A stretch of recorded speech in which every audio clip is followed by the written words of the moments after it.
Tantor Audio presents Sweet Expectations by Mary Ellen Taylor. Narrated by Susan Boyce. Chapter 1. Saturday, 4 a.m. 14 days, 4 hours until grand reopening. Income lost, $0. Some disasters meander or stroll into our lives at an easy pace. A leaky dam, a slow-moving storm, or a crack in a foundation all creep up nice and easy. If we're paying attention, we see the trouble coming and can dodge, bob and weave, or duck to avoid calamity. I've never known that kind of catastrophe. No, sir, my kind of trouble never ambles or strolls.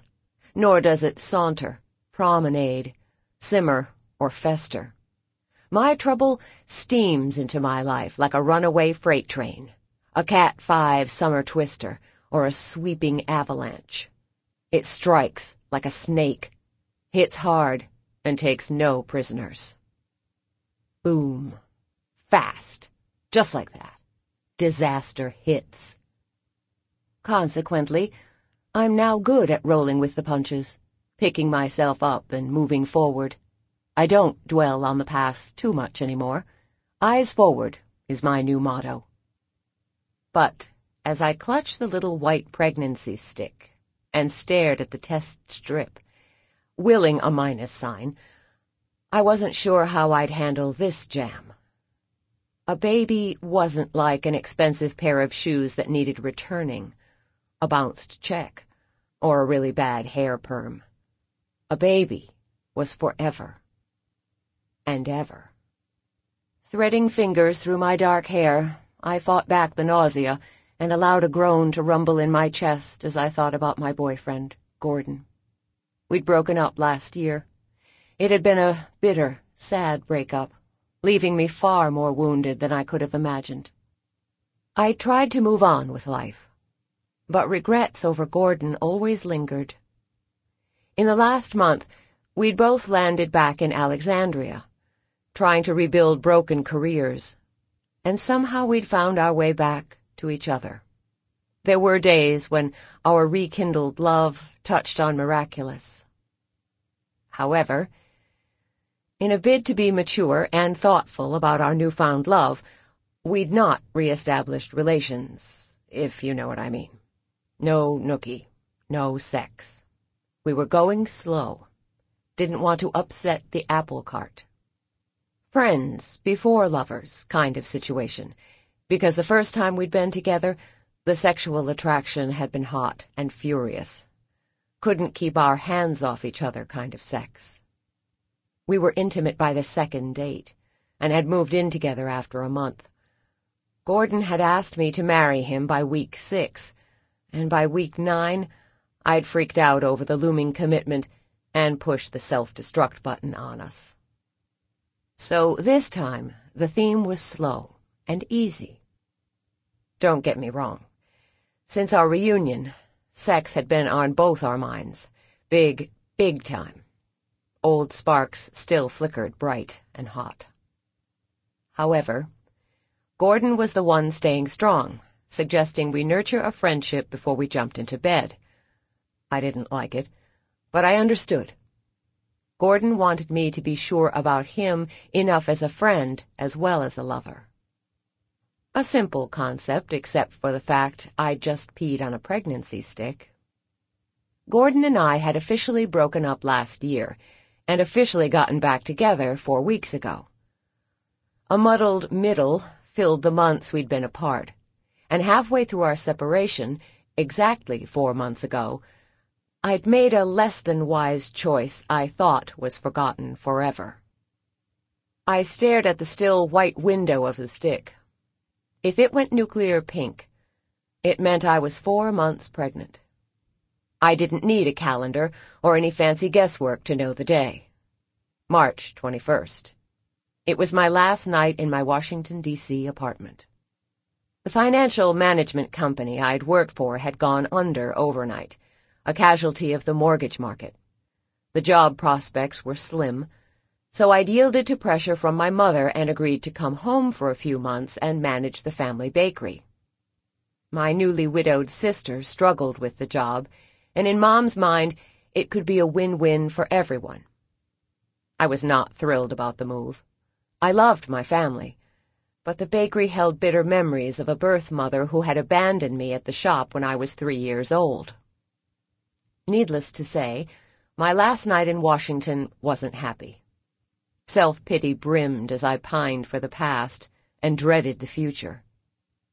So, to cheer myself up, I'd invited friends over for a final goodbye. The 6 of us had gathered to mourn the demise of our beloved company and to toast my bright, albeit underemployed, future. Bonded by grief and loss, we clung to ties doomed to fray, even as we swore we'd lunch, text, and talk all the time. We were more than friends. We'd said after I'd opened the 6th bottle of wine. We were family. Yada, yada, yada. One key friend, now to my great regret, lingered longer than the rest. Roger Traymore. We'd both been tipsy as we'd argued the roots of our company's demise. We'd both fought hard to save the company, worked crushing hours, endured difficult meetings with clients, and watched others buy us out and cut us loose. In those hazy, drunken moments, we both understood each other. We were kindred spirits, and our momentary bond had translated into sex. Not super great sex, but in the big picture the sex didn't matter. What mattered was the condom had broken. I'd been too drunk to worry, but when the sun rose, we'd sobered enough to realize the gravity of it all. Instead of acknowledging what had happened, I'd been as anxious for him to leave as he was to go. And on the heels of more empty promises of friendship, we scattered like 2 rats from a sinking ship. He took a job teaching in China, and I moved home across the Potomac River to Alexandria, Virginia, to my parents' bakery, which also teetered on financial oblivion. Out of the frying pan and into the fire. Long story short, if the white stick turned pink, I was not only starting my 4th month as the Union Street Bakery manager, but I was entering my 2nd trimester. Pregnancy. Knocked up. Bun in the oven. Damn it. Clutching the stick, I walked across my attic apartment located atop the bakery and set it on my nightstand. Sitting on my squeaky bed, I buried my face in my hands. Don't borrow trouble. Don't borrow trouble. Glancing up, I surveyed my tiny attic apartment. My parents had converted the 3rd floor space into a room when I was a kid. They'd cleared out the junk, finished the walls, and added a bathroom. Not hugely spacious, but okay for me now. Since my return, I'd whitewashed the walls, added a desk for papers, and a chest of drawers to stow clothes. There wasn't a lot of storage space, but I didn't need much now. I'd saved one all-purpose black dress, but had sold my other DC clothes weeks ago for quick cash to pay the bakery's electric bill. There was a small television in the corner. It wasn't attached to cable, but I'd bought a digital converter, and on a good day it broadcast 4 channels. My red bike hung above my desk on twin hooks, a rag rug warmed the floor, and blue thrift store curtains covered the 2 dormer windows. In the corner, I'd also squeezed in another twin bed that doubled as a couch. No kitchen, but the bakery in the basement had all the cooking power I needed. My attic was not huge, but it worked fine for me. For me.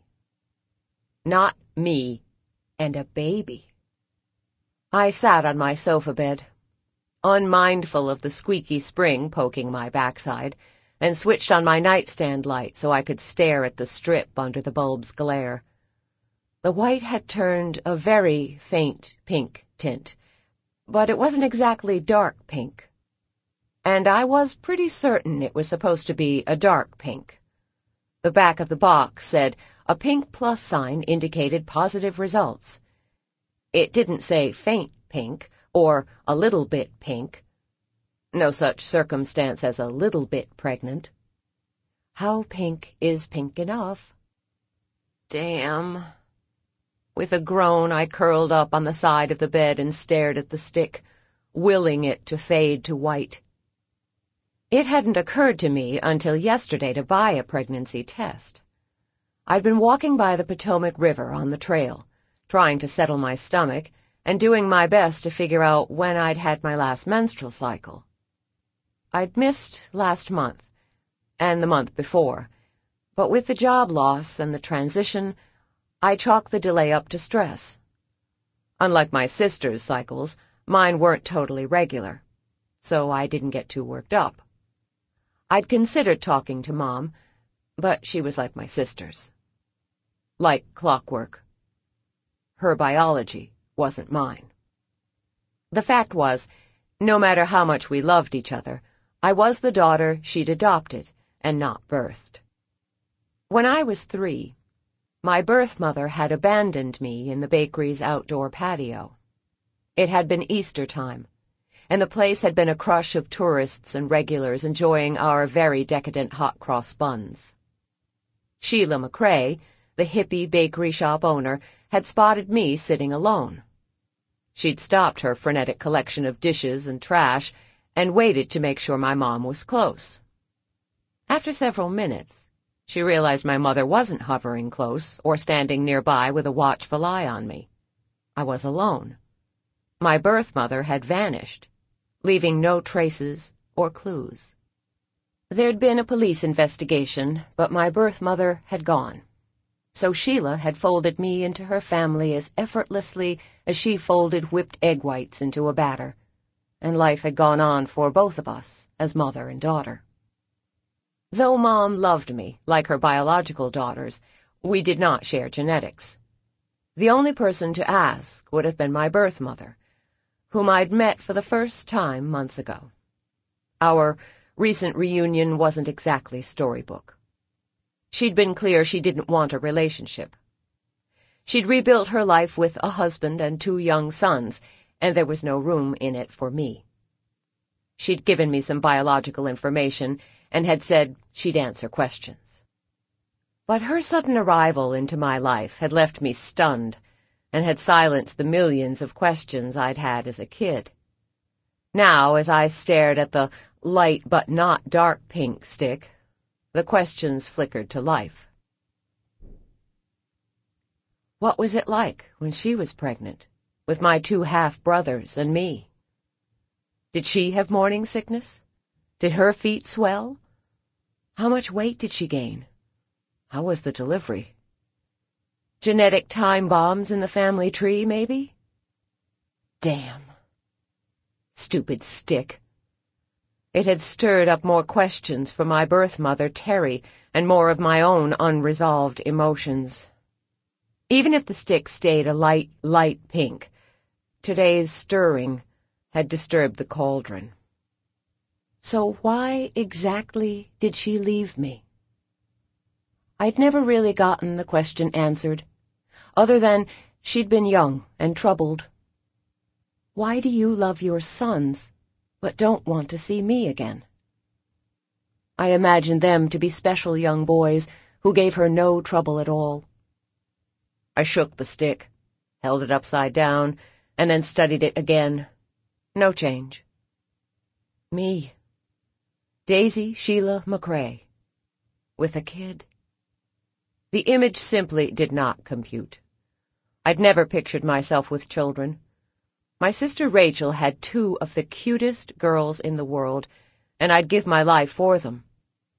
My older sister, Margaret, always talked about marriage and having a family one day, and I could picture her sitting cross-legged on the floor, finger-painting with a half-dozen red-headed children. Both my sisters grew up assuming motherhood would be a part of their lives. But for me, babies hadn't been in the master plan. Logically, I understood my abandonment was a big part of the no-kid policy.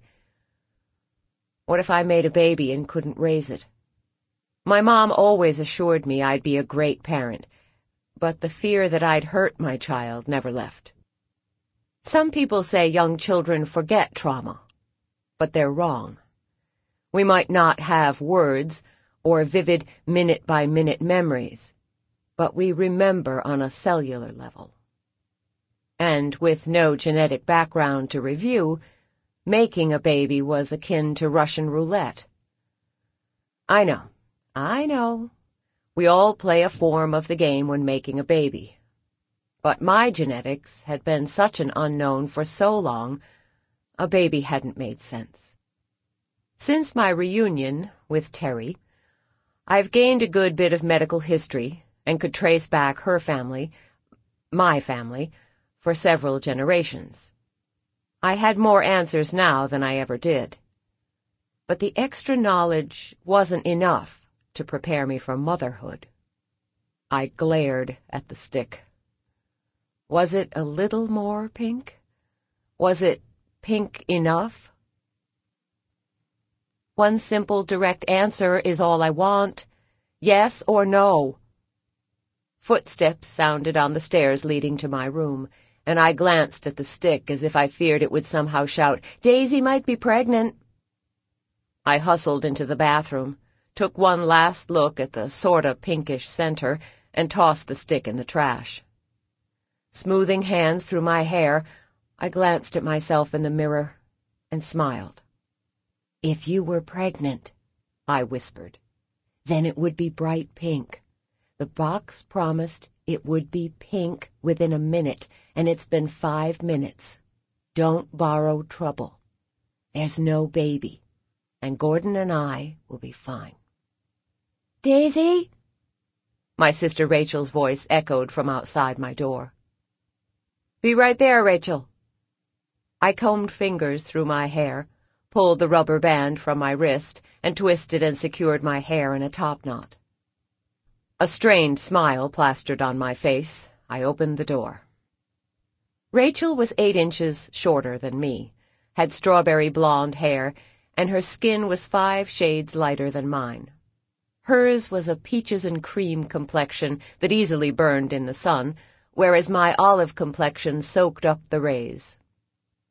She was our bakery's pastry chef, and was considered a talent in the restaurant circles, though she'd never been formally trained.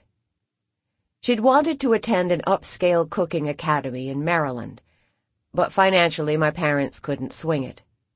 So what she didn't learn from our father, she taught herself, with books and videos. Beyond her baking skills, Rachel also had an annoying knack for reading me like one of her recipes.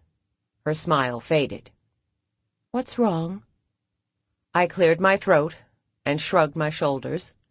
"Nothing's wrong, other than it's 4 o'clock in the morning." Blue eyes narrowed. "You're used to the hours." I don't complain like I did in the beginning, but I refuse to become accustomed to a baker's life. Every sane person in this city is asleep now. She shoved out a relieved breath. "Irritated. A little bitchy. My Daisy." The smile was unexpected, and it scared me. As I stepped into the hallway, I pulled my apartment door closed. I'll try to remember smiling is bad. Not bad, but out of character for you. Duly noted. We descended the narrow staircase. The Union Street Bakery had been in business for over 150 years. The original building had been located on Alexandria's shoreline, along the large wharfs, but had burned in a fire in the 1880s.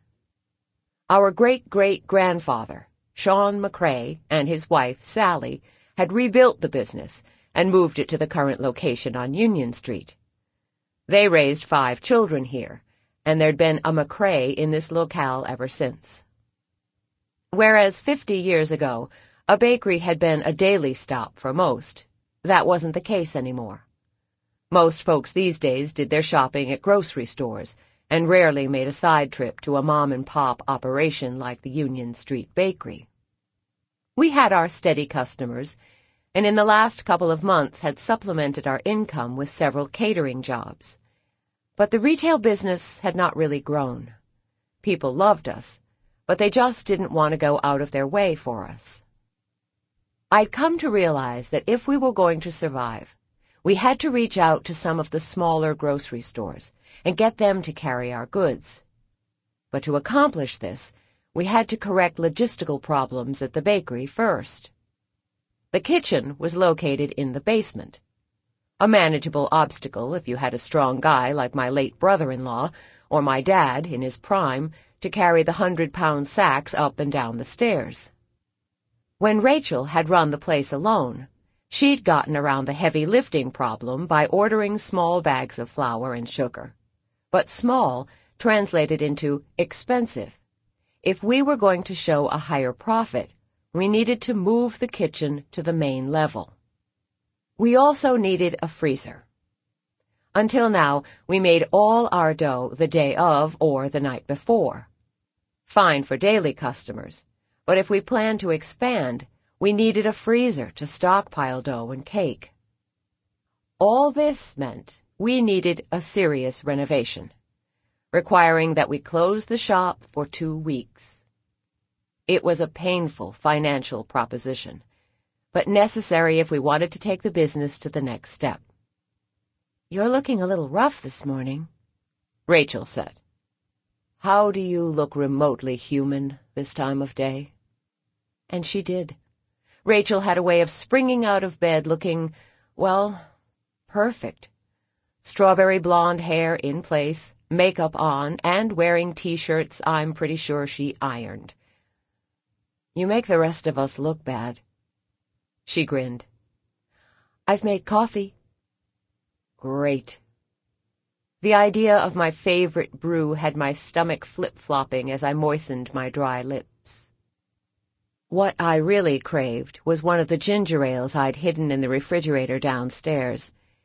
If I was lucky, I'd be able to stomach the ginger ale and a handful of saltines.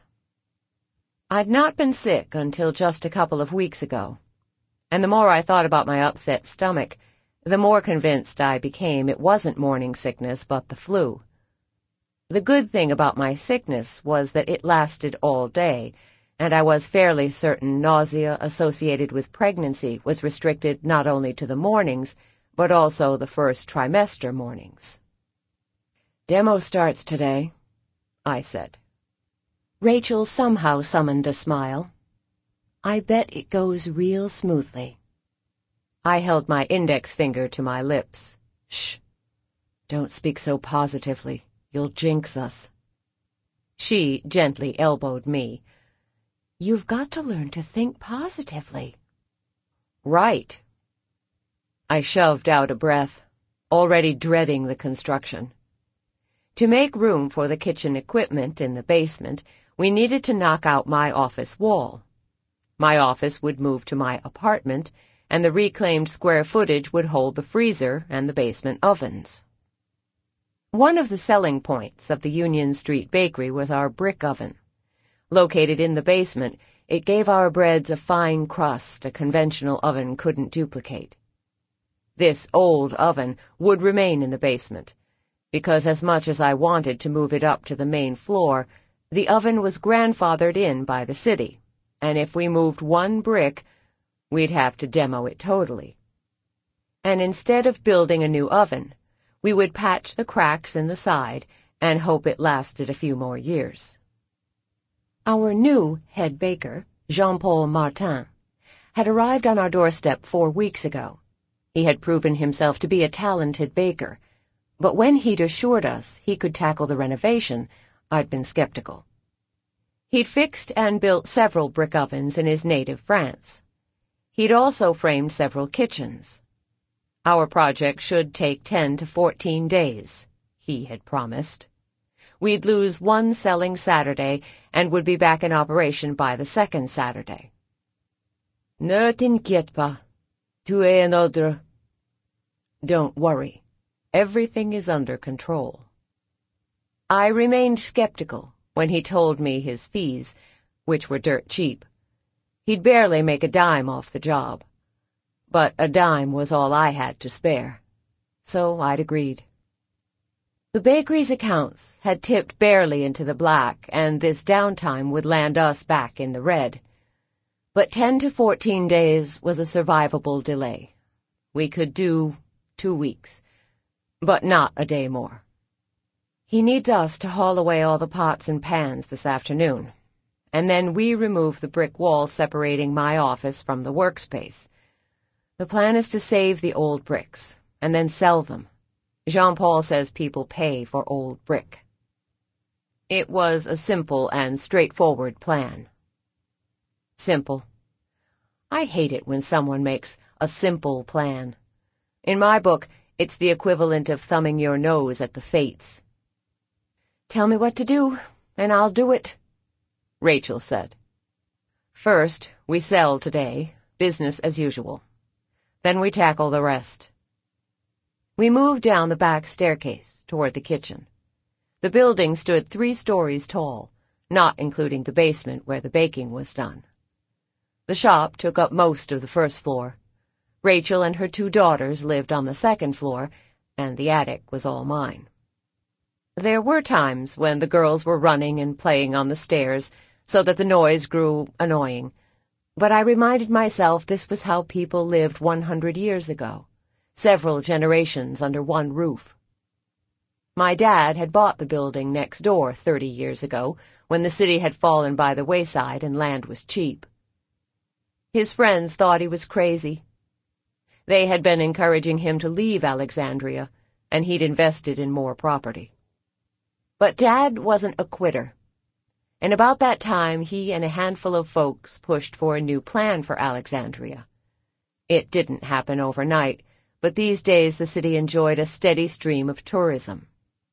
More for sale signs had popped up on some of the retail shops, and last week there'd been a bankruptcy sale. But the city seemed to be holding its own. And if the bakery could get back up and running, we'd do the same.